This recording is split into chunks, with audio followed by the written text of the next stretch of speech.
Dan pemirsa, untuk mengetahui selengkapnya apa saja hasil pertemuan perwakilan GNPF MUI dengan pihak Mahkamah Agung, di ujung telepon sudah bergabung bersama kami Kapitra Ampera, tim advokasi GNPF MUI. Selamat petang, Assalamualaikum Pak Kapitra. Waalaikumsalam warahmatullahi wabarakatuh. Ya Pak Kapitra, bisa dijelaskan apa saja hasil pertemuan dari perwakilan GNPF MUI dengan Mahkamah Agung tadi? Ya, saya ditunjuk sebagai juru bicara di dalam pertemuan itu. Kita diterima oleh Sekjen Mahkamah Agung dan Direktur Pidana Umum serta beberapa orang panitera serta humas Mahkamah Agung. Dalam pertemuan itu saya menyampaikan, kita GNPF menyampaikan bahwa kita minta kepada Mahkamah Agung untuk mengawasi dan menjaga agar majelis hakim dalam perkara Basuki Cahayapurnama tetap independen dan tidak boleh diintervensi oleh kekuasaan oleh siapapun dalam bentuk apapun. Mahkamah Agung menyatakan memberi jaminan bahwa majelis hakim tidak akan diintervensi oleh kekuasaan manapun, oleh siapapun, termasuk oleh diri majelis hakim itu sendiri. Itu yang pertama.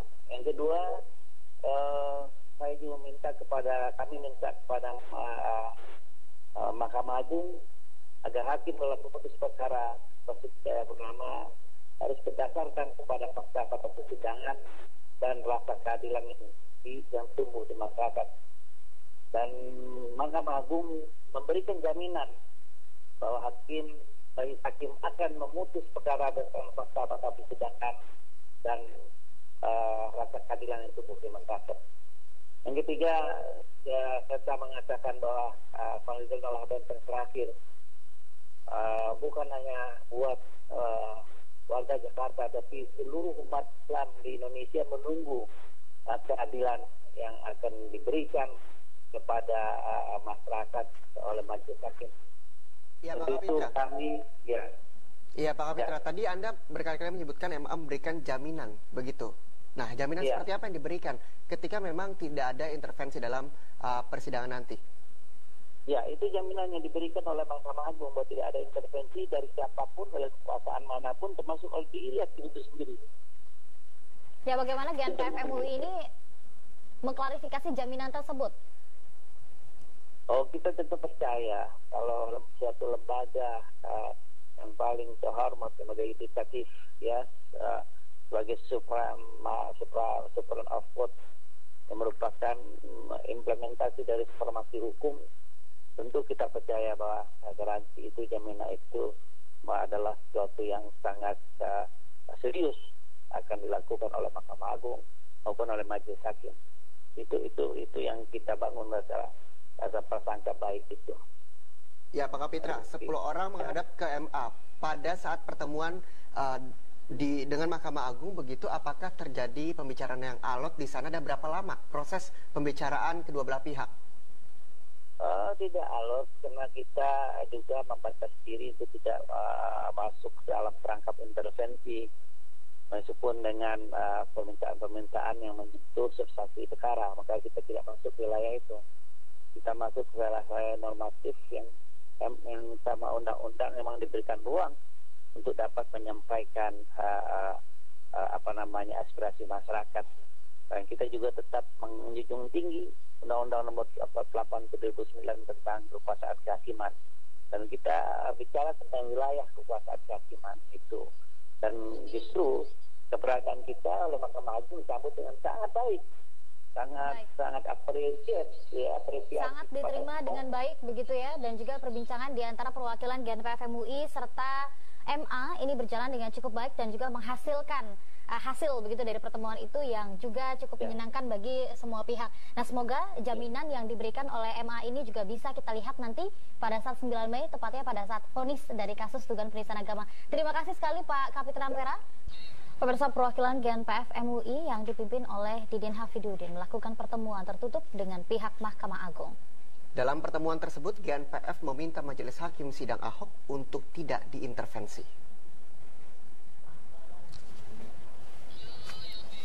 10 perwakilan GNPF MUI bertemu dengan pihak Mahkamah Agung. Pertemuan yang berlangsung selama 1 jam di gedung MA di Jalan Medan Merdeka Utara, Jakarta diterima langsung Sekjen MA Ahmad Setia Pujo Harsoyo. Para perwakilan GNPF MUI menyampaikan beberapa aspirasi, diantaranya meminta hakim tidak membeda-bedakan kasus hukum. Dalam pertemuan ini, perwakilan MA menjamin sidang Ahok bebas dari intervensi. MA juga menjamin putusan yang akan dibacakan terhadap Ahok sesuai dengan fakta persidangan. Usai pertemuan, perwakilan GNPF menemui massa untuk memberikan isi pertemuan tersebut.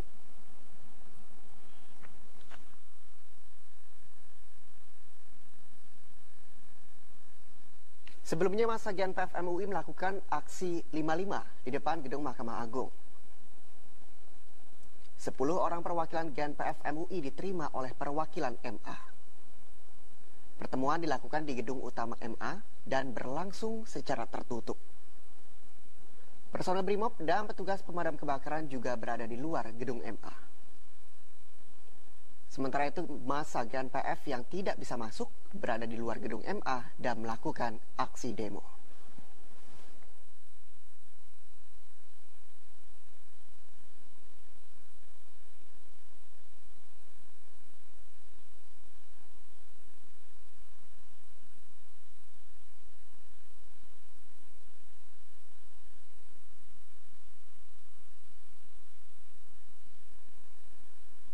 Ya, pemirsa, untuk mengetahui situasi saat ini di Stasiun Juanda, kita bergabung dengan rekan Ajeng Widuri, dan di depan gedung Pertamina, Jalan Medan Merdeka Timur, Jakarta, juga sudah ada Disa Amora. Kita terlebih dahulu melihat situasi di Juanda, ada Ajeng Widuri.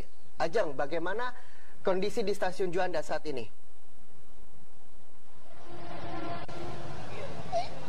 Ya, Yufi dan juga Reza, di Stasiun Juanda yang memang menjadi lokasi terdekat dari stasiun, di mana lokasi ini menjadi titik terdekat dari Masjid Istiqlal, menjadi pusat dari aksi 55 ini memang telah dipadati oleh massa aksi 55 sejak pagi tadi yang berasal dari berbagai daerah, khususnya Jawa Barat seperti Depok, Tangerang, Bekasi, Parung Panjang, dan juga Bogor. Dan memang aksi 55 telah dilakukan usai sholat Jumat tadi, kini telah usai dan para massa pun telah berangsur untuk pulang menuju ke rumahnya masing-masing menggunakan kereta komuter lain di Stasiun Juanda ini. Dan memang di Stasiun Juanda ini sejak pukul 1 siang hari tadi para massa telah mulai datang untuk pulang dikarenakan mereka ini menggunakan shift siang dan hanya mengikuti sholat Jumat saja di Masjid Istiqlal. Sedangkan pukul 4 sore tadi para massa juga telah berdatangan dan kian bertambah, dan untuk itu PT KCJ telah menambahkan pelayanan, dan ini jumlah petugasnya mengalami peningkatan sebanyak 2 kali lipat dari petugas kebersihan, petugas pengamanan, dan juga petugas loket dan juga servis passenger yang telah mengarahkan para penumpang ini dari sejak kedatangan pagi hari tadi sampai pulang hari ini untuk mengarahkan ke pintu masuk ataupun ke loket. Dan memang para massa ini semakin sore semakin ramai seperti yang ada di belakang saya ini. Para massa ini sudah mulai datang untuk pulang, namun menurut pantauan kami ini yang memang berbarengan dengan jam pulang kantor, para karyawan dan juga karyawati tidak begitu terlihat. Mungkin mereka telah mengantisipasi dengan menggunakan stasiun alternatif di sekitar ini seperti stasiun Sawah Besar, Cikini ataupun Gondang Dia. Dan memang PT KCJ sendiri ini tidak menambahkan jam operasionalnya ini. Jam operasional masih akan tetap beroperasi kereta komuter lain sampai pukul 11.30. Dan kami akan terus memantau kepulangan dari massa aksi 55 ini di Stasiun Juanda, Jakarta Pusat. Kembali ke Anda di studio. Ya baik, terima kasih Ajeng Widuri melaporkan langsung dari Stasiun Juanda, Jakarta Pusat, dan kita akan melihat kondisi di depan gedung Pertamina dengan Disa Amora di sana. Ya Disa, silakan dengan laporan Anda. Ya, Yufi dan juga Reza, saat ini saya berada di kawasan Jalan Medan Merdeka Timur, atau lebih tepatnya di depan markas Kostrad, yang mana sejak pukul 3 sore tadi, ribuan dari peserta aksi simpatik 55 ini sudah mulai membubarkan diri. Kami pantau memang mereka ini mengarah ke utara, yang mana ada beberapa stasiun seperti stasiun Gondang Dia, stasiun Senen, dan juga tentunya stasiun Gambir yang berdekatan dengan kawasan Jalan Medan Merdeka Timur. Tentunya juga ada beberapa parkir bus yang terletak di kawasan tersebut. Ini kendaraan yang juga digunakan mereka dari kawasan wilayah mereka masing-masing yang membawa ke Jakarta untuk mengikuti aksi Simpatik 55. Dan jika tadi sekitar 1 jam yang lalu kawasan Jalan Medan Merdeka Timur ini sempat dipadati oleh ribuan peserta aksi 55 ini yang hendak mengarah ke utara atau berpulang begitu, untuk saat ini sudah terlihat lengang dari mobil pribadi, sepeda motor ini juga sudah dapat menggunakan jalan kawasan Medan Merdeka Timur. Dan juga jika sebelumnya sejak pagi tadi jalan kawasan Medan Merdeka Timur yang mengarah ke Medan Merdeka Utara ini sempat ditutup dan dialihkan ke Jalan Perwira, untuk saat ini telah dibuka, sehingga keadaan untuk kawasan Jalan Merdeka Timur ini ramai lancar oleh mobil pribadi ataupun sepeda motor yang juga melintas. Terlihat memang masih ada beberapa sebagian dari peserta aksi ini yang nampak masih beristirahat di kawasan Medan Merdeka Timur ini, seperti berada untuk membeli makanan atau minuman di beberapa pedagang yang juga memanfaatkan momen-momen pada aksi 55 ini ataupun mereka beristirahat di trotoar kawasan Jalan Medan Merdeka Timur. Kami himbau juga untuk Anda yang berada di kawasan Jakarta Pusat untuk hendak berpulang dari kantor Anda untuk juga memperhatikan pengalihan arus ataupun penutupan jalan yang dimungkinkan saat ini juga masih belum dibuka agar Anda tidak terjebak dalam kemacetan. Demikian Reza dan juga Yufi. Terima kasih Disa Amora melaporkan langsung dari depan gedung Pertamina di Jalan Medan Merdeka Timur. Dan sebelumnya ada Ajeng Widuri di Stasiun Juanda, Jakarta Pusat. Selamat kembali bekerja teman-teman. Dan pemirsa, lalu seperti apa situasi terkini di Masjid Istiqlal yang menjadi tempat berkumpulnya peserta aksi Simpatik 55? Kita akan segera bergabung dengan rekan Irfan Tanjung di sana. Ya Irfan, bisa Anda jelaskan kondisi saat ini di area Masjid Istiqlal? Silakan Irfan. Ya baik Yufi dan juga Reza, untuk kondisi atau situasi pada sore hari ini di Masjid Istiqlal Jakarta Pusat, memang satu persatu masa ataupun peserta dari aksi Simpatik 55 sudah mulai kembali ke rumah mereka masing-masing atau membubarkan diri sejak pukul 4 sore tadi.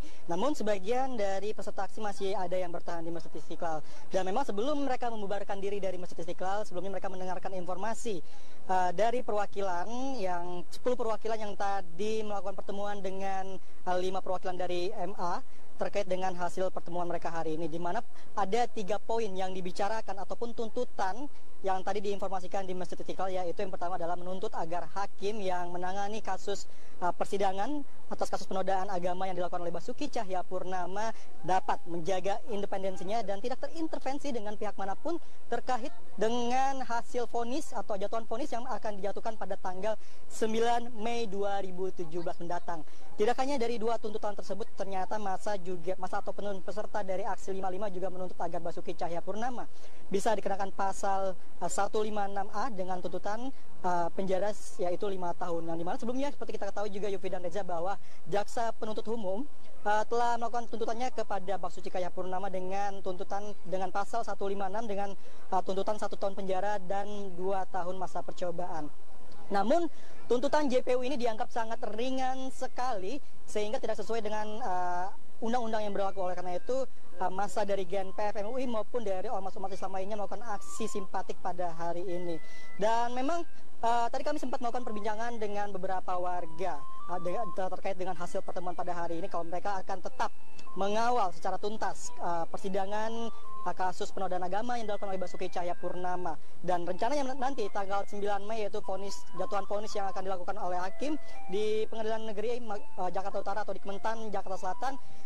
Masa dari GNPF MUI juga akan mengikuti secara langsung bagaimana hakim melakukan vonis terhadap Basuki Cahayapurnama atas kasus penodaan agama yang dilakukan oleh Basuki Cahayapurnama. Yufi dan Reza.